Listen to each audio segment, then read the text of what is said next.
Excellent. Thank you, everybody, for joining us. Today, we are going to be talking about significant changes that the SBA has released as it affects small business lending.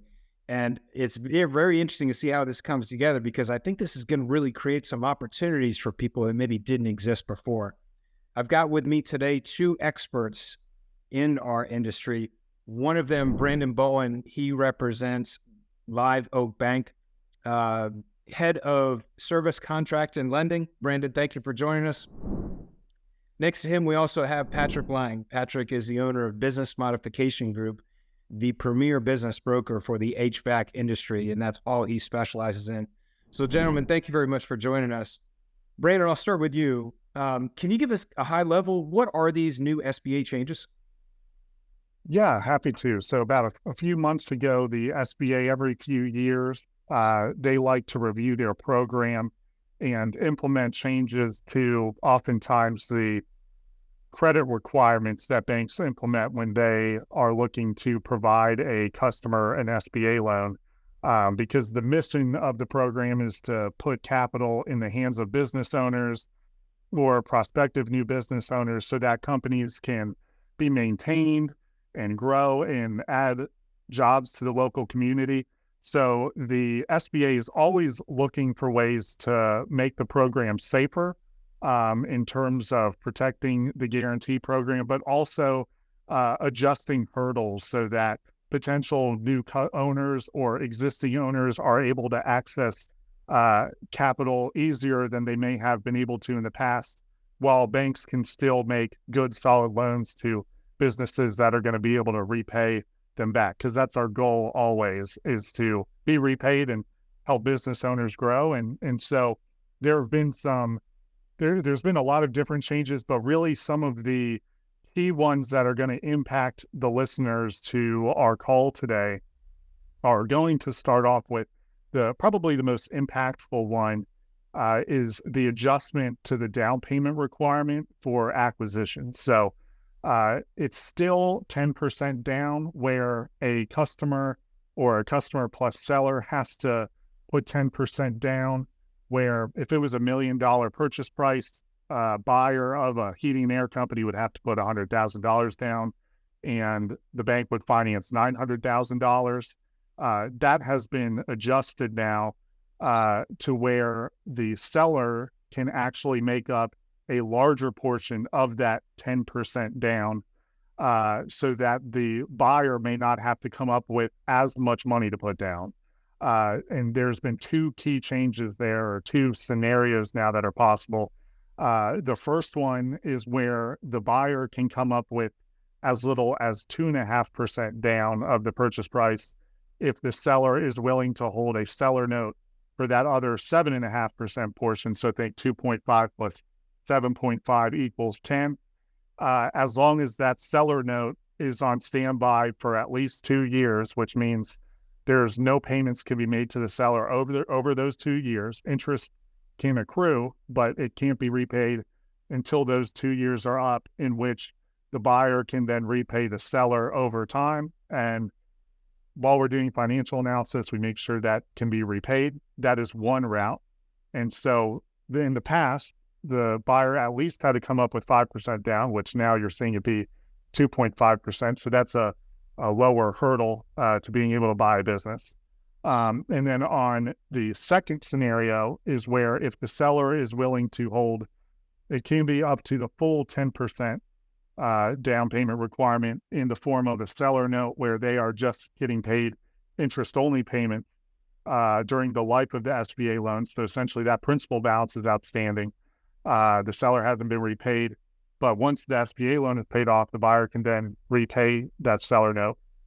Technically, the seller can finance the entire portion of the down payment.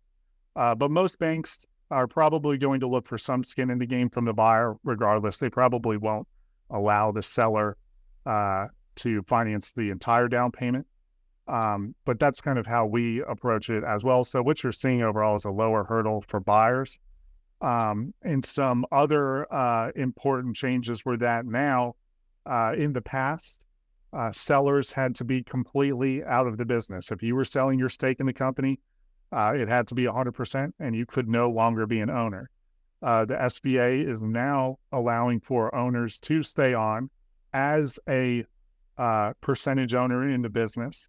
But if prior to the sale of their stake, they were owning 20% of the company or more, they then have to offer their personal guarantee regardless of their percentage ownership after the change in sale. So if you're looking to buy 70% of a company and the seller is willing to personally guarantee that note, that is a transaction that the SBA can now do under these new rules. Okay. And another thing is that for loans below $1 million, that's let me stop you there if you don't mind, Brandon. Yeah, sure. We've got a lot to unpack. I just didn't want to overwhelm people. Patrick, let me get you. So we've got two things really that Brandon was talking about. It's really the flow of system or flow of money, meaning how much money needs to be put out, and also in the change of ownership. So from your perspective, as a person and as a professional that really is a professional matchmaker of sorts, matching both sellers of HVAC businesses and buyers of HVAC businesses, what does that mean in the real world? How is that going to affect deal volume? Well, I think I could think of a lot of cases where it'd be beneficial. Obviously, let's take the first part, and that's the lower down payment. We look at a lot of, I meet with a lot of sellers that would love for an employee or a family member to take over the business. But if they've been a technician for them for 10 or 15 years, they may not have had the time to accumulate a tremendous amount of capital. So that down payment really has been a hurdle over the years. It's been challenging for them to get through it. And certainly this opens up that doorway. And as Brandon's talking, I'm thinking of 3 or 4 listings that I have right now that they said they'd love for their, employee to take it over. When we looked at it, they didn't have the money down to get there.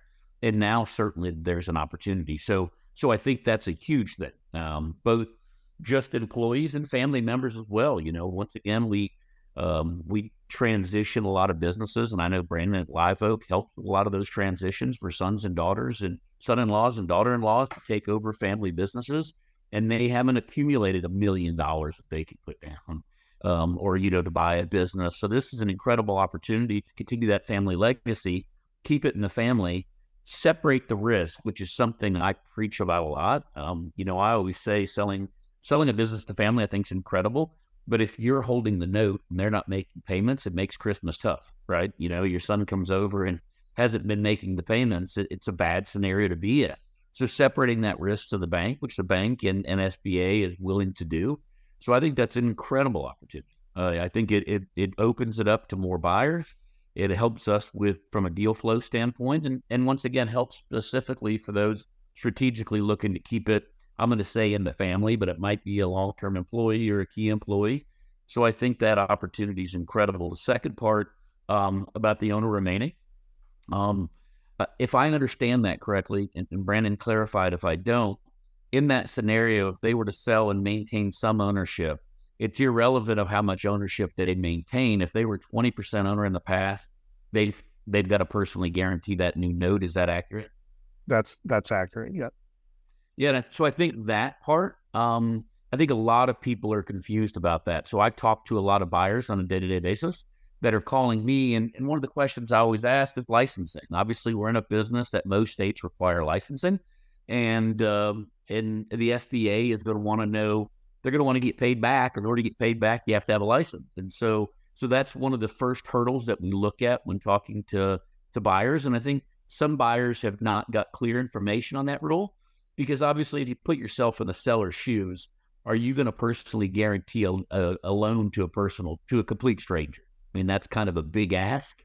And so if that's the case, just hold the note yourself. If you're going to take that level of risk. Now, obviously, we're hoping the buyer's not going to default, both for the bank standpoint, for SBA standpoint, for everybody's standpoint. But I try to look at worst case scenario, and then if everything else is okay, then we're in a good spot. So that would be my kind of take on that. Is I don't know that for my clients that offers as much opportunity as the lower down payment does. Okay, interesting. Now, Brandon, what were you saying before? What about the limits now? So there's also been some fee reductions as well. So deals where the loan is $1 million or less, the SBA guarantee fee has been greatly reduced. Once it goes above $1 million, it goes back to the normal, 3 to 3.5% of the guaranteed portion. And then the SBA has also looked to also streamline, mainly during closing, the requirements to get a loan that I believe is $500,000 or less. So making sure that smaller companies are able to access credit and possibly have less, documentation.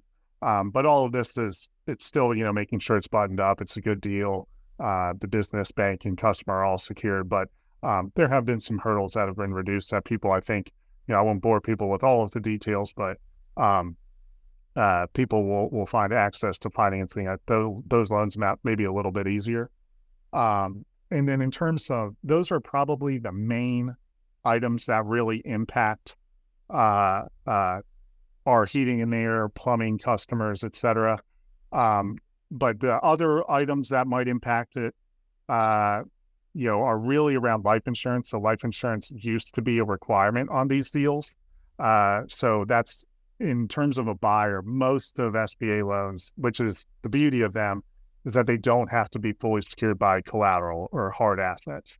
But oftentimes there'd be, if you're buying a business and there's no commercial real estate involved, you might be unsecured technically by hard assets on the entire loan. So to add another layer of security, the SBA would require that the bank get a life insurance assignment on the personal guarantors of the note. Just in case, God forbid, something were to happen, the loan would still be repaid. But now that's not necessarily a requirement.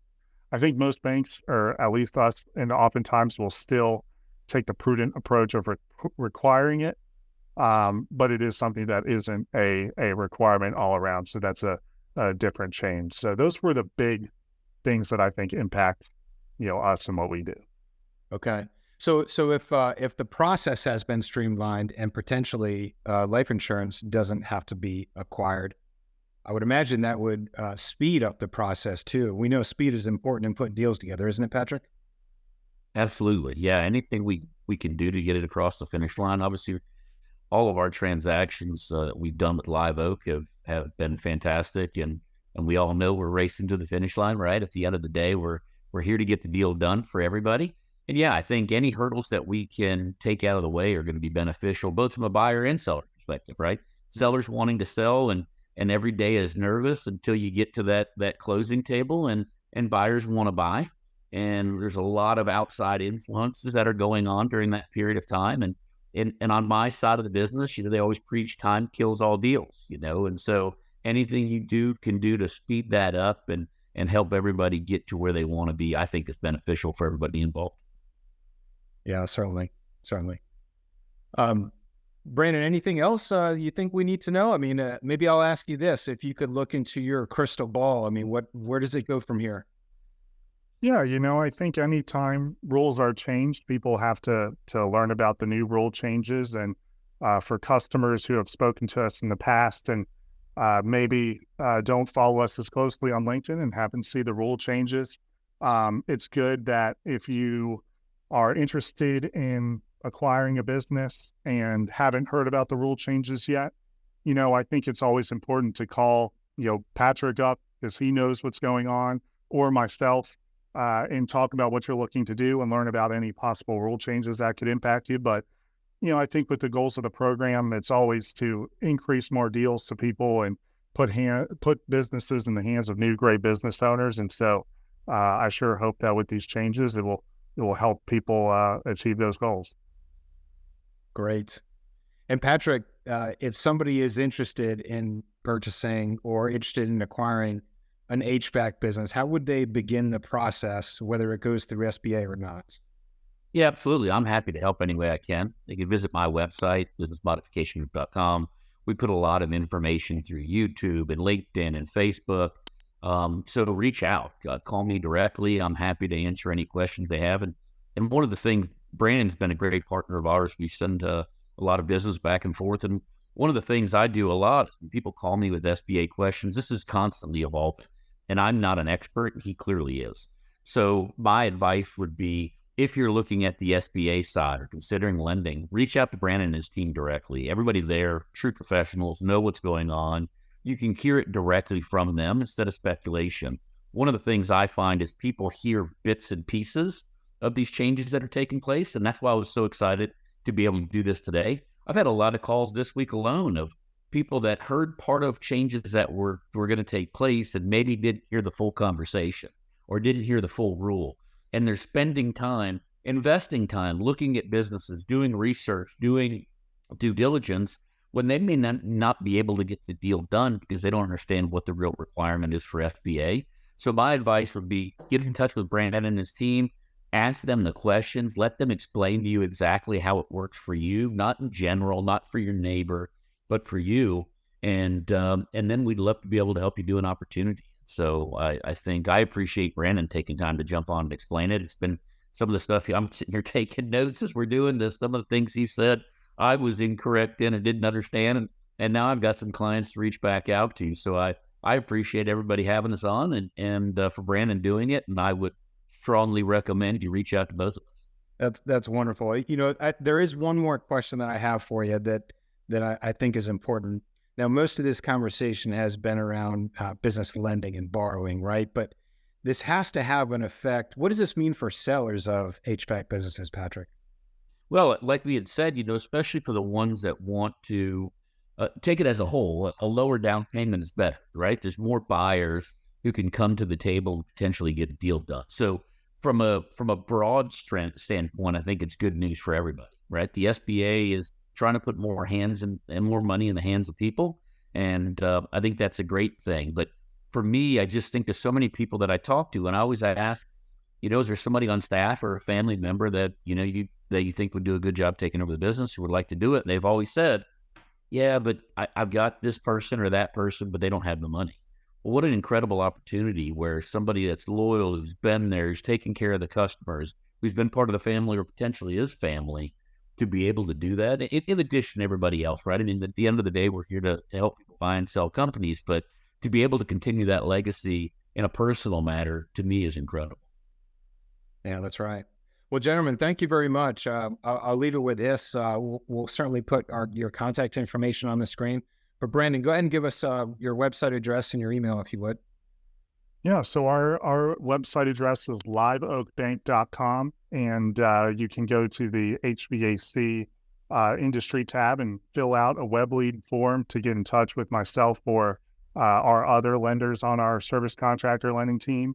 Or you can feel free to email me directly at brandon.bolen@liveoak.bank, and I'd be happy to talk to you about any opportunity or questions that you have if you're interested in buying one of Patrick's listed heating and air companies. And Patrick, same question for you. So if somebody is interested in either selling their HVAC service business or buying one, how do they contact you? Absolutely. My website is businessmodificationgroup.com. My email is patrick@businessmodificationgroup.com, or they can call me directly, 352-440-4604. I'm happy to answer any questions that I have and help out anyway.